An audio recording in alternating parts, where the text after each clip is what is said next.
Alrighty, G.I. Joe number 311 to 315. I have two in my hand. These are 14 and 15. I just read these. Essentially, this little arc, these issues, these 5 issues, are pretty much like the closing final act of the big battle of Springfield that's been going on for like God knows how long.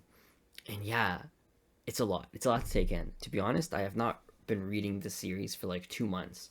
So just jumping into 311, I was so confused because, like I talked about in the last video, there's so much things to pay attention to because there's so much characters and factions and this buddy and that buddy, and there's so much to keep track of that you skip 2 months and you're so lost. So I had to kind of skim through a couple issues to get caught up.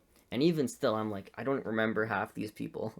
Granted, I have not read the past 300 issues. I'm still on that early Marvel run. So there's still a lot to catch up on in that regard. But with this Battle of Springfield, it was a lot to take in, and I'm just very happy that it's done.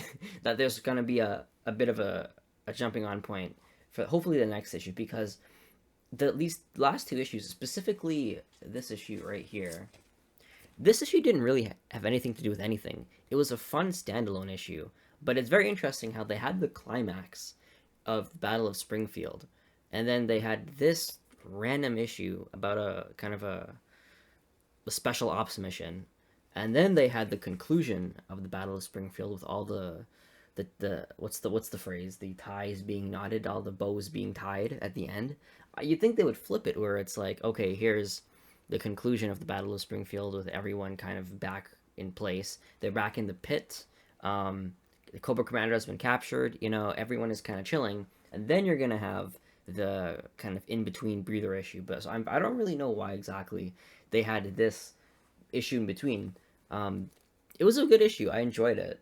I honestly have no idea who any of these individuals are, to be honest. I don't think they're part of like that original GI Joe team, but it's a really fun issue about they're trying to extract an individual who's been captured, and that individual, something's interesting about that individual. I'll just say that. But it was a good, solid issue, and it was kind of a breath of fresh air because, like I said, the past few issues, so much things have been going on. There's so many people. It was kind of really nice to have a fresh start where it's like, okay, clean slate. I don't know anyone here, but it's a new people, new mission, new objective. It's clean slate. I did enjoy that. And then getting on to this issue, issue 15.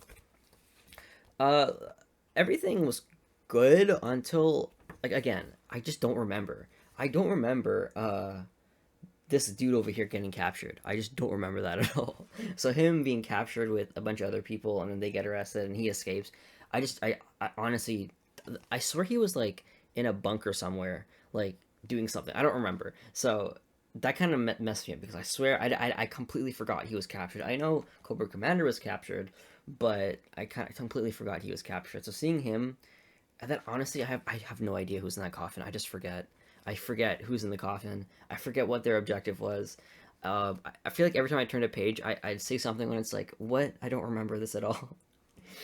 I don't know if I've spoken about this before, but something that I really like Conan does this, and Gunslinger does this, where at the front, at the start of each issue, they just do a recap of what happened in the last few issues. They just give you like a sentence, a little paragraph of like, this person is here, this person wants this to happen, and it's super helpful because especially when you're reading this month to month, since so much goes on in GI Joe, so much things happening. There's like 4 different plot lines going on at the same time. You forget it, so it's so helpful if they would just have a thing at the front of the book where it's like, the Joes are doing this, Cobra Commander's doing this, Dr. Mindbender is doing this, the Serpentors are doing this, just a little thing just to catch us up because it's just a lot. It's a lot. But yeah, now that the battle is finally done, everyone is kind of relatively back in their places. I'm very interested to see what this new arc is going to be. And Chris Mooningham is back, which is very nice. I do like his art. I don't love the super digital, the rendering of it, but neither here nor there. The pencils are very nice. If there was a penciled only version of this book, that'd be very nice. Like look at this picture.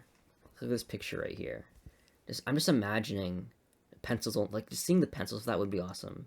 You know. Anyways, yeah. So my one wish I wish I could do is just take some of these factions out. Let's do a Joe's thing. Let's just do a Cobra thing. Let's do a or maybe like every issue focus on two factions fighting instead of like 3 pages per faction per book. You know what I mean?